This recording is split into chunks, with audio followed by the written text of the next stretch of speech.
Olá, meninas e meninos. Eu sou Isabel e a gente hoje vai estudar um bocadinho sobre sílabas, né? Então, entender como é que funciona essa divisão de sílabas e por que a gente classifica os monossílabos, os dissílabos, os trissílabos, os polissílabos. É muito simples, mas a gente precisa, né, estudar, a gente precisa conhecer. É um assunto da gramática que acaba caindo nos concursos, né? Então, olha só, a sílaba é um segmento fônico. O que é fônico? É um segmento de som, tá? Dessa parte toda de fonética, eu sempre vou lembrar vocês que a escrita, as letras, são sempre representações de som, tá? Então, a gente primeiro aprende a falar para depois, muito tempo depois, aprender a escrever. Então, a escrita é algo que é convencionado, né? O grupo vai, de maneira arbitrária, inventando símbolos, né? Pensando símbolos, e aí a comunidade acaba aceitando aqueles símbolos e pronto, aquilo vira uma convenção que todo mundo pratica, né? Isso é o alfabeto. O alfabeto começou a ser inventado porque que o som A é representado pela bolinha, né? Porque a gente abre a boca inteira para falar né? Então existe a representação da bolinha. Mas isso, assim, e o E, né? Por que o E é daquele jeito? E assim por diante. Então, existe uma carga de arbitrariedade e de convenção. Ou seja, as coisas são assim porque são assim, a gente decora e passa adiante, né?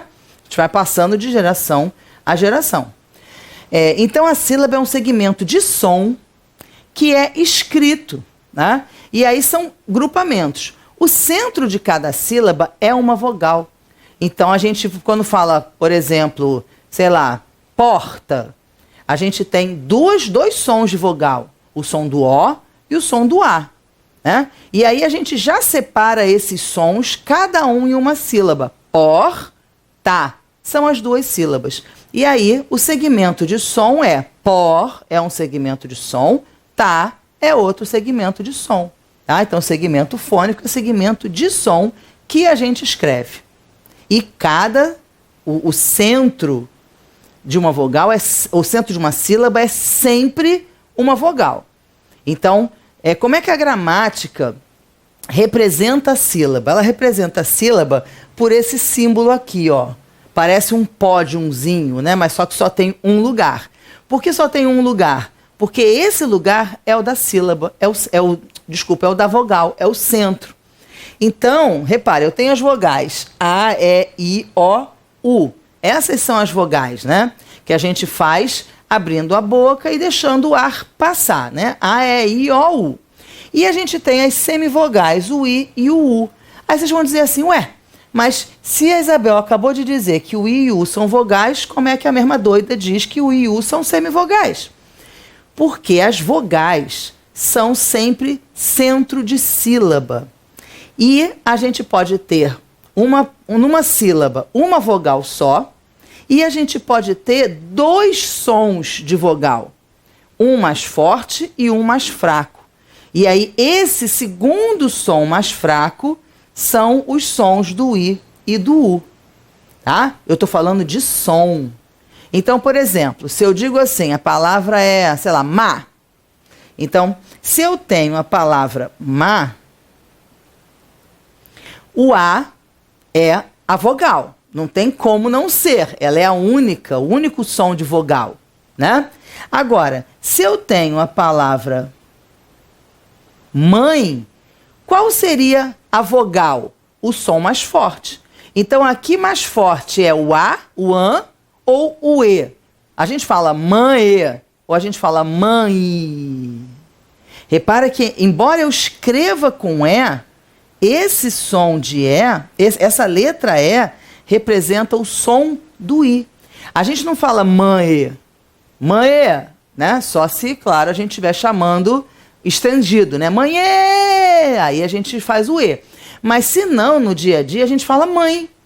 E aí esse E a gente escuta como I, porque é o som.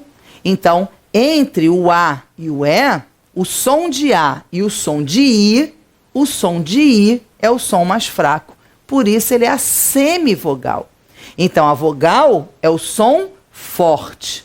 A semivogal é quando eu tenho dois sons de vogal, um é mais forte, é a vogal, o outro é o mais fraco, é a semivogal. E esse som mais fraco, ou é um som de I, ou é um som de U. Tá legal? Bom, a palavra voo, por exemplo, né, o voo do pássaro, ela escreve com dois Os, não é? Mas a gente fala o voo do pássaro ou a gente fala o voo? O segundo O não tem som de U? Pois é, por isso. Porque o som é de U mesmo, é de semivogal, tá? Então, quando a gente tiver numa sílaba só um som de vogal, A, E, I, O, U, esses sons, essas vogais, são o centro da sílaba. Então, como é que eu vou escrever aqui no meu pódiumzinho? Como é que eu vou escrever a palavra má? Eu vou colocar o A lá em cima, no pódium. Ela é o centro. E onde é que eu vou colocar o M? Aqui do ladinho. Tá? Se por um acaso eu quisesse fazer um plural, né? As meninas mais, por exemplo. Onde é que eu vou colocar o S? Aqui do ladinho. Isso daqui é uma representação de sílaba, tá? A vogal no meio, central, uma consoante de um lado, outra consoante do outro. Pode não ter consoante antes, pode não ter consoante depois. Por exemplo, na palavra má, só no singular, eu não tinha consoante depois. Se eu fosse escrever ar, eu não teria consoante antes, tá? Mas a sílaba vai estar lá com o meio preenchido, que é a vogal A nesses exemplos todos. Tá legal? Então, olha, reparem, táxi. Na palavra táxi, eu não tenho semivogal. O I é vogal. O I está sozinho na sílaba. Então, eu tenho dois sons de vogal, o A e o I. Então, eu tenho duas sílabas, tá e xi. Eu tenho duas sílabas porque eu tenho dois sons de vogal. Como é que eu escreveria, então, o táxi? Ó, eu vou fazer meu pódiumzinho aqui, meu pódiumzinho aqui. Por quê? Porque eu tenho que botar no pódium as duas vogais. Aí o T vem aqui para baixo e o X vem aqui para baixo. Eu vou acentuar o A também. Então, eu fiz aí duas sílabas, tá? Com as vogais lá em cima. Agora, repara, a palavra é beijo. A palavra, o som de vogal mais forte entre o E e o I. É claro que eu já disse para vocês que o I é sempre o mais fraco, né? E o U também é sempre o mais fraco. Mas reparem, a gente pode falar. A gente fala beijo, e aí o E some, ou a gente fala beijo. Quase que o I some, né? A palavra, o som de E é o som mais forte nessa palavra. Então, o E é a vogal e o I é a semivogal. Tá aqui, o I é a semivogal. Como é que, então, eu representaria essas sílabas aqui? O E é uma vogal e o O é a outra vogal. Aí, agora, eu coloco o restante. O B vem antes e o I está aqui embaixo. Por quê? Porque o som desce. O som da vogal é mais forte e depois ele desce, tá? O som mais fraco. E aqui o J está começando a outra sílaba. Então, eu tenho uma sílaba aqui e a outra sílaba ali. Tá legal? Por conta disso, então, é só vocês contarem as vogais para vocês terem certeza de quantas sílabas você tem numa palavra. Então, eu vou passar para vocês aqui, ó, uma palavra monossílaba. Sílaba, vocês já sabem o que é. É um grupamento de som, um grupamento fônico, que tem como centro uma vogal, A, E, I, O, U.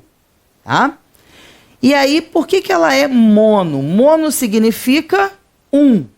Então, se ela é monossílaba, quantas sílabas ela tem? Uma. Então, aqui, ó, uma vogal só. A palavra sol. A palavra sol tem a vogal O. Então, o O fica lá no meu pódiumzinho, o S de um lado, o L do outro. Pronto, é uma sílaba só, um pódiumzinho só, tá? Agora ali, a palavra dissílaba. Sílaba a gente já sabe o que é. O que é o di? Di é a mesma coisa que bi, né? Quando você fala bicampeão, é campeão duas vezes. Poderia ser também de campeão? Poderia. mas por convenção, as pessoas preferem usar o bi a usar o di. Mas são dois prefixos que têm o mesmo significado. Então, por que aqui é dissílaba? Podia ser bissílaba. Podia. Mas não é. As pessoas preferiram o di e não o bi. Então, a gente tem que acatar. É uma convenção. Tá bem? Então, di significa dois. Então, dissílaba é uma palavra que tem duas vogais. Por exemplo, casa tem dois As. Eu coloco o Azinho aqui no pódio, ó, o A e o A. E aí depois coloco as consoantes. E eu tenho, então, duas sílabas. Aqui eu tenho uma no sol e ali eu tenho duas sílabas, o K e o ZA. Aí vocês já sabem que as palavras trissílabas, o que é tri? Tricampeão. Campeão, 3 vezes. Então, trissílaba, 3 vezes. Tá? Então, 3 vezes sílaba significa uma palavra que tem 3 vogais. Por exemplo, arvore. Então, ó, já coloquei as vogais lá em cima. E agora é só colocar as consoantes. Depois do A vem o R, então o R vem aqui embaixo. Aí depois vem o V, sobe para o O, desce para o R, sobe para o E. As vogais lá em cima, depois o resto eu arrumo. Então eu tenho essa sílaba e essa sílaba. Cada sílaba com uma vogal. Tá legal? A palavra polissílaba, o que significa poli? Poli significa muitos, tá? Então, muitos. Uai, faltou um I. Muitos, tá? Então, no caso aqui, muitas, né? Então, uma palavra polissílaba é uma palavra com muitas sílabas. O que se entende com muitas? 4 ou mais de 4. Então, mais de 3 vogais, ou seja, 4, 5, 6, né? Então, eu tenho liberdade. Ó, li, vogal I, dá, vogal B, né? Vogal E, dá, vogal A, D, vogal E. Então, as minhas vogais estão aqui, ó. I, E, A e E. E aí eu coloco as consoantes embaixo. Li, aqui, ó. L, I, B, E, R. Então, uma sílaba aqui com os 3 preenchidos. O D subindo, o D subindo. Então, aqui, ó, são 4 sílabas. Então, a palavra polissílaba. Tá legal? Até a próxima!